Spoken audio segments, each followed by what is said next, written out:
Salam herkese.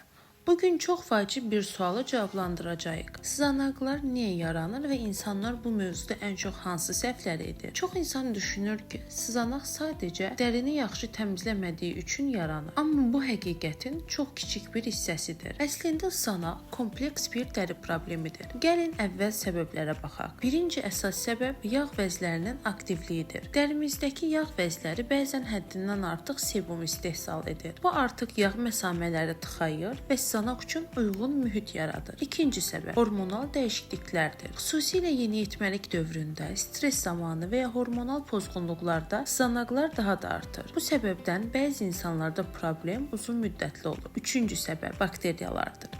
Tıxanmış məsamələrdə bakteriyalar çoxalır və nəticədə iltihab yaranır. Bu da qızarmış ağrılı sızanaqlara səbəb olur. Dördüncü faktor genetik meyillilikdir. Əgər ailədə sızanaq problemi olubsa, sizdə də olma ehtimalı daha yüksəkdir. İndi isə gələk ən çox edilən səhvlərə. Birinci səhv sızanaqları sıxmaq. Bu vəziyyəti daha da pisləşdirir, iltihabı artırır, bakteriya yayılır və nəticədə dəridə iz və çapıqlar qalır. İkinci səhv internetdə gördüyü hər şeyi tətbiq etmək. Limon, diş macunu, soda və digər ev üsulları çox vaxt dərini yandırır və problemi daha da ağırlaşdırır. Bu yanaşma tibbi deyil və risklidir. Üçüncü səhv öz başına dərman istifadəsi. Aptekdən məsləhətsiz alınan kremlər və ya dərmanlar düzgün seçilmədikdə ya effekt vermir, ya da dərini daha da həssaslaşdırır. Dördüncü səhv müalicəni tez dayandırmaq. Bir çox insan 1-2 həftə istifadə edib nəticə görməyəndə müalicəni yarımçıq saxlayır. Halbuki sızanaq müalicəsi vaxt tələb edir. Beşinci səhv problemi kiçik görmək. Keçər deyə gözləmək bəzən daha ciddi problemlərə,